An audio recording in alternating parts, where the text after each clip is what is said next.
उस मोड़ पर खड़े हो जहां 2025 का समापन और 2026 का उदय हो रहा है। अक्सर लोग नए साल के उत्सव में यह भूल जाते हैं कि किसी भी कार्य का अंत उसकी शुरुआत से कहीं अधिक महत्वपूर्ण होता है। एक इमारत कितनी भी ऊंची हो, पर यह इस बात पर निर्भर करता है कि उसकी नींव कितनी मजबूत है। 23 दिसंबर से 31 दिसंबर तक यह समय आपके लिए एक नींव रखने का समय। सबसे स्पष्टता अत्यंत आवश्यक है कि आपकी जन्म कुंडली के पहले भाव में एक अंक लिखा है तो आप मेष लग्न के जातक हैं, और यह विशेष विश्लेषण पूरी तरह से आपकी ही ऊर्जा को समझने के लिए तैयार किया जाता है। इस वीडियो में सामान्य राशिफल की तरह नहीं, बल्कि जीवन की एक रणनीति मार्गदर्शिका का खांचा है, क्योंकि इस समय आकाश में ग्रहों की स्थिति एक विशेष विरोध आभास पैदा कर रही है। एक तरफ आपके भाग्य भाव में ग्रहों का शक्तिशाली जमावड़ा तो आपको गति देना चाहता है, और ठीक उसी समय आपके व्यय भाव यानी 12वें भाव में बैठे शनि देव आपको कठोर अनुशासन का पाठ पढ़ा रहे हैं। इस वीडियो के अंत तक आपको केवल भविष्यवाणियां नहीं मिलेंगी, बल्कि मैं आपको यह सटीक तारीख भी बताऊंगा जब आपको अपना सबसे बड़ा निर्णय लेना है। तो शुरू हो जाइए कापी कलम लेके और शुरू कर दीजिए लिखना। तो चलिए 25 के इस अंतिम अध्याय से ज्योतिष ढांचे को समझते हैं और जानते हैं आपके सितारों का असली संकेत। पहली बड़ी घटना है आपके नवम भाव में। नवम भाव होता है भाग्य का, धर्म का और पिता और लंबी यात्राओं का। इस समय आपके लगन के स्वामी मंगल हैं और आत्मा के कारक सूर्य और वैभव के कारक शुक्र, यह तीनों ग्रह एक साथ आपके नवम भाव में धनु राशि में बैठे हैं। यह एक अत्यंत दुर्लभ और शुभ संयोग है। जब लग्नेश खुद भाग्य के घर में जाकर बैठ जाए तो इसे राजयोग के समान माना जाता है। इसका अर्थ यह है कि इस हफ्ते आप जो भी प्रयास करेंगे उसमें देव सहायता आपके साथ होगी। आपकी ऊर्जा, आपका आत्मविश्वास 7वें आसमान। दूसरी बड़ी घटना है शनि और राहु का प्रभाव। शनिदेव आपके 12वें भाव में मीन राशि में बैठे हैं। 12वां भाव मोक्ष का है, लेकिन यह खर्चों, अस्पताल और नुकसान का भी भाव है। शनि यहाँ आपको यह सिखा रहे हैं कि जो चीजें आपके जीवन में अब काम की नहीं है उन्हें कैसे छोड़ा जा सकता है। कहीं राहु आपके 11वें भाव में कुंभ राशि में बैठे हैं। 11वां भाव लाभ का है।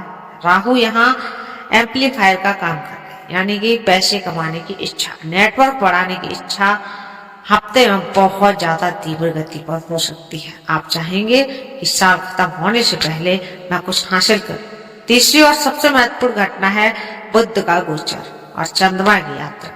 28 दिसंबर तक बुध आपके अष्टम भाव में है, जो थोड़ी रुकावटें पैदा कर सकते हैं, लेकिन 29 दिसंबर को बुध भाग्य भाव में आ जाएंगे, जो विद्यार्थियों के लिए काफी शुभ रहने वाले हैं दिन।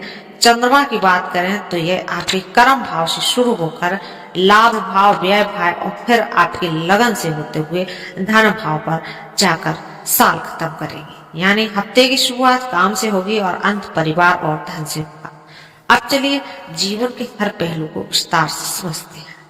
सबसे पहले बात करेंगे आपके कैरियर की, जिसको हर किसी को इंतजार रहता है। कैरियर, प्रमोशन और बिजनेस। नौकरी पेशा है आप तो हफ्ते की शुरुआत यानी कि 23 दिसंबर मंगलवार का दिन बहुत ही महत्वपूर्ण है। इस दिन चंद्रमा आपके 10वें भाव यानी कि कर्म भाव मकर राशि में। 10वां भाव हमारे कैरियर और समाज में हमारी प्रतिष्ठा का होता है। मंगलवार का दिन है और मंगल आपके भाग्य में। इसका सीधा मतलब है कि ऑफिस में आपकी ऊर्जा बहुत हाई रही। अगर आपका कोई प्रोजेक्ट पेंडिंग है तो उसे भी पूरा कर पाएंगे। अच्छा दिन है। इस दिन विनायक चतुर्थी भी है, तो अपने काम की शुरुआत गणेश जी का नाम लेकर कीजिए और आपको सफलता मिलेगी। लेकिन यहाँ एक बारीकी बात आपको समझने की जरूरत है। शनिवार भी भाव में बैठकर आपने छठे भाव को देख लिया। आपकी छठा भाव होता है किसका?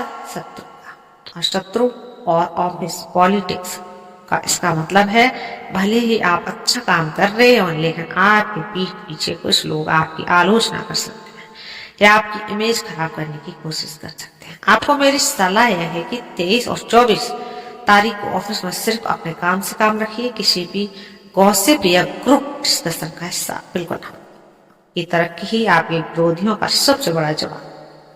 अब बात करते हैं व्यापारियों की। अगर आप खुद का काम कर रहे हैं, बिजनेस तो 24 दिसंबर की शाम को लेकर 26 दिसंबर का समय आपके लिए गोल्डन पीरियड साबित हो सकता है। इन दिनों चंद्रमा कुंभ राशि में आपके 11वें भाव में प्रवेश करेंगे। 11वां भाव लाभ और इच्छा पूर्ति का है। यहाँ पहले से ही राहु महाराज विराजमान है।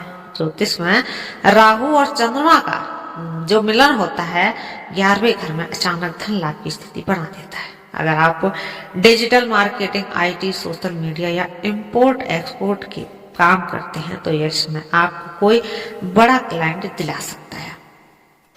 राहु विस्तार है और चंद्रमा मन है। इन दिनों आपका दिमाग बिजनेस को बढ़ाने के नए नए आइडियाज सोचेगा। आपको मेरी सलाह है कि इन आइडियाज को नोट कर लें और उस पर अमल करें। रुका हुआ पैसा वापस आने की भी प्रबल योग बन रहे हैं। शेयर बाजार और निवेश को लेकर बहुत से सवाल आते हैं। मेष 11 के लिए यह हफ्ते का डाटा बहुत दिलचस्प है। आपके चार्ट में साफ तौर पर सीखने पर जोर दिया गया है। 26 दिसंबर और 29 दिसंबर को शेयर बाजार का समझने और एनालाइज करने के लिए बहुत शुभ बताया गया है। केतु आपके 5वें भाव में है, जो आपका जो घर है। केतु गहराई और सिर्फ रिसर्च कर रहे हैं। अगर आप बिना सोचे समझे सिर्फ लालच में आकर पैसे लगाएंगे तो नुकसान हो सकता है, लेकिन अगर आप रिसर्च करेंगे, बैलेंस करेंगे और मार्केट के ट्रेंड को समझेंगे तो आपके भविष्य के कोई बेहतर स्टॉक हो सकते हैं। इसलिए इस हफ्ते ट्रेंडिंग से ज्यादा लर्निंग पर फोकस करें। अब मैं एक बहुत ही विशेष वर्ग की बात करना चाहता हूँ, जैसे कि जो हमारी महिलाएं हैं, माता बहनें हैं, गृहिणियां हैं, जो हाउस वाइफ हैं, उनकी। मेष लगन की अगर महिलाएं हैं और घर संभालती हैं तो आपके लिए यह सप्ताह भावनाओं के उतार चढ़ाव से भरा होगा। आप और घर की दूरी है और ग्रहों का असर आप पर सीधा पड़ता है। हफ्ते की शुरुआत यानी 23 दिसंबर आपके लिए बहुत भागदौड़ भरी रहने वाली है। चंद्रमा आपके 10वें भाव में है, जो कि कर्म का स्थान है। घर में कोई धार्मिक आयोजन हो सकता है या विनायक चतुर्थी की पूजा की तैयारियां भी आप कर सकते हैं। आप सुबह से शाम तक व्यस्त रहेंगे। शाम होते होते आपको थकान और बदन दर्द महसूस हो सकता है। मेरी सलाह है कि सुपर वुमेन बनने की कोशिश ना करें और काम को बांटें और अपनी सेहत का ख्याल रखें। एक और महत्वपूर्ण पहलू है संतान। आपके चार्ट में केतु 5वें भाव में बैठे। 5वां भाव बच्चों का होता है। केतु वहां बैठकर अक्सर एक अजीब सी उलझन या चिंता पैदा करते हैं। इस हफ्ते आपको लग सकता है कि आपके बच्चे आपकी बात नहीं मान रहे, या वह अपनी ही दुनिया में खोए हुए हैं, या उनकी सेहत थोड़ी डर। एक माँ होने के नाते आपकी चिंता जायज है, लेकिन केतु का उपाय दबाव नहीं बल्कि त्याग और समझ है। बच्चों पर अपनी मर्जी थोपने की बजाय उनके दोस्त बनने की कोशिश करें। 25 से 29 तारीख के बीच जब चंद्रमा की दृष्टि 5वें भाव पर पड़ेगी तो बच्चों की तरफ से कोई अच्छी खबर भी मिल सकती है, जिससे आपकी सारी चिंता दूर हो जाएगी। आपके लिए सुकून के पल आएंगे 24 की शाम और 25 और 26 दिसंबर की। यह वह समय है जब आपको अपने लिए जीना चाहिए। चंद्रमा 11 भाव में होंगे तो सोशल सर्कल है का है। अपनी सहेलियों को फोन में लाइए, बाहर घूमने जाइए या फिर साड़ी खरीदिए, लेकिन जिसे आप कब से लेना चाह रही थी वो यह समय भी टाइम वही है, लेकिन 27 तारीख के बाद थोड़ा सा सावधान रहिए। शनि 12वें भाव में खर्चे बढ़ा रहे हैं, घर का बजट बिगड़ सकता है। साथ ही 29 तारीख को जब बुध राशि बदलेंगे तो ससुराल पक्ष से विशेष कर ननद या सास की किसी छोटी बात पर कास में आने की संभावना भी बनी हुई है। साल के आखिरी दिनों में घर का माहौल शांत बनाए रखना आपकी जिम्मेदारी है। मौन रहना कभी कभी सबसे बड़ा अस्त्र हो सकता है। कैरियर और घर गृहस्थी के बाद आप बात करते हैं धन की, यानी कि फाइनेंस की, लक्ष्मी की।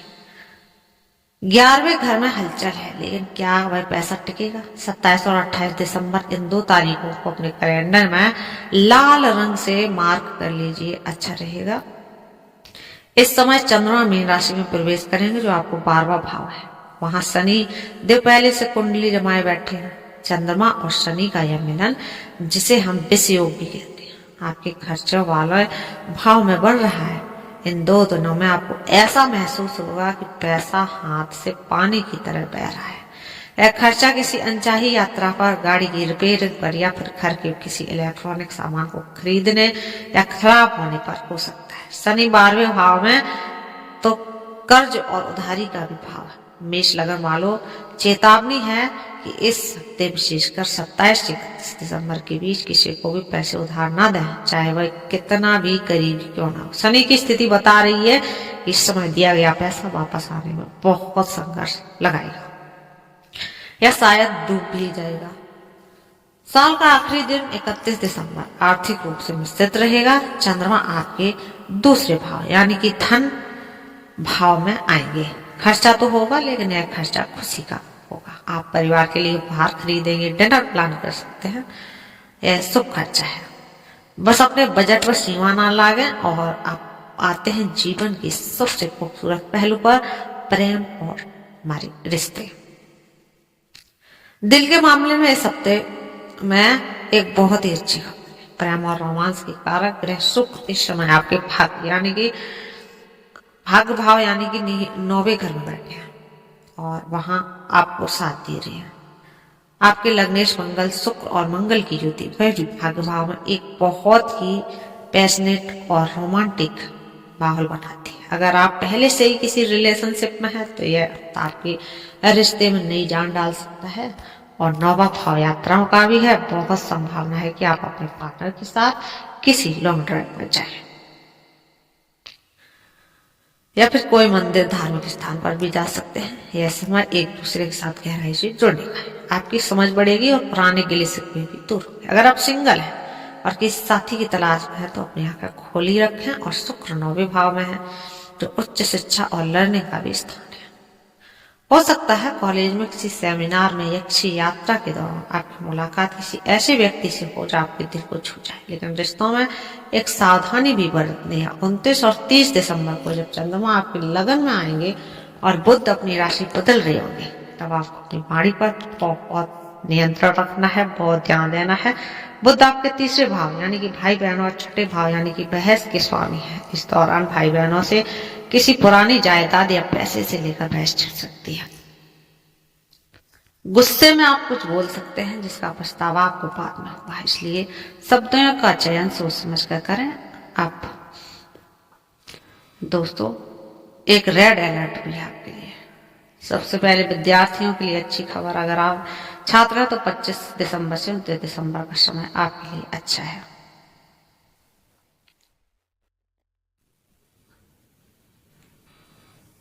और 29, 30, 31 दिसंबर को क्रिटिकल वार्निंग भी है हेल्थ एनिमी को लेकर। आखिर ऐसा क्या होने वाला है इन 3 दिनों में। लेकिन 29 तारीख को चंद्रमा आपके लगन में यानी आपके शरीर पर गोचर करेंगे। उसी समय बुध जो आपके भाव के रोग भाव के स्वामी है वह गंडमूल नक्षत्रों से गुजरते हुए राशि परिवर्तन करें। यह एक बहुत ही संवेदनशील समय है।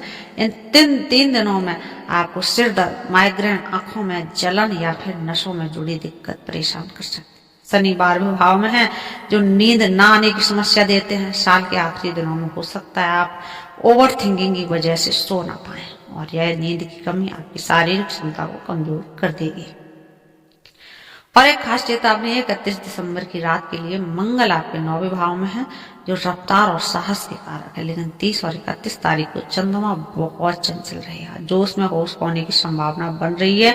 अगर आप 31वीं की नाइट की पार्टी में जा रहे हैं तो ड्राइव करते समय बहुत ज्यादा सावधानी बरतें और शराब पीकर गाड़ी तो बिल्कुल न चलाएं। दूसरों से रेस न लगाएं। इस समय दुर्घटना का सीधा सीधा निमंत्रण मिल रहा है।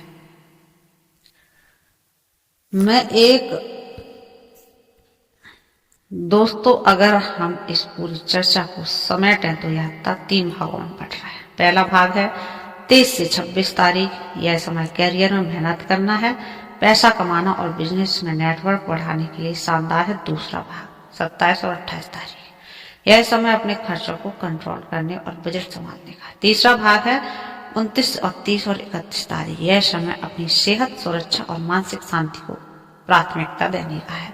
आपके लिए हफ्ते के लिए शुभ दिन 25 और 26 दिसंबर रहेंगे। इन दिनों आप कोई भी बड़ा फैसला ले सकते हैं, कोई नई शुरुआत कर सकते हैं। लेकिन ज्योतिष सिर्फ समस्याओं के बारे में नहीं, यह समाधान के बारे में भी बताता है।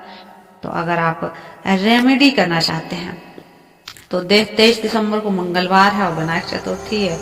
केतु आपके 5वें घर में बैठकर संतान और चिंता देंगे। गणेश की पूजा करिए, केतु के बुरे प्रभावों को काट देती है। गणेश की 11-21 दूर्वा यानी हरिघास अर्पित करिए और ओम गंगणपताय नमः मंत्र का जप करिए। 27 तारीख को शनिवार को जब चंद्रमा और शनि साथ होंगे और खर्चे बढ़ा रहे होंगे तो शाम के समय पीपल के पेड़ के नीचे सरसों के तेल का दीपक जलाइए। इसके साथ ही अगर संभव हो तो किसी नेत्रहीन या दिव्यांग व्यक्ति को भोजन कराइए और कुछ दान दे सकते हैं। ये जो उपाय है यह आपको सबसे जो अस्पताल के खर्चे हैं उनसे बचाएंगे। तीसरा और सबसे महत्वपूर्ण उपाय सुरक्षा कवच साल के आखिरी 3 दिनों में यानी 29, 30 और 31 दिसंबर के बीच शत्रु और स्वास्थ्य भय से बचने के लिए रोज सुबह बजरंग बाण का पाठ करिए। मंगल आपके लग्नेश है और भाग्य भाव में मजबूत स्थिति में है। हनुमान जी को कृपा आपको हर प्रकार के संकट, दुर्घटना और नजर दोष से बचा लेगी। और चलते चलते एक विशेष टिप्स, 31 दिसंबर को अपने घर के उत्तर पूर्व कोने में, जिसे हम ईशान कोण कहते हैं, उसकी अच्छे से सफाई करके जरूर रखें। वहां कोई भी कबाड़ या भारी सामान ना रखें। ईशान कोण ईश्वर के स्थान है।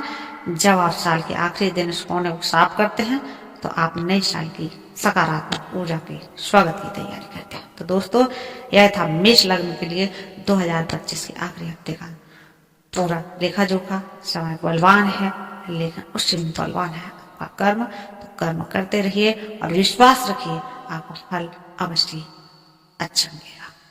उस मोड़ पर खड़े हो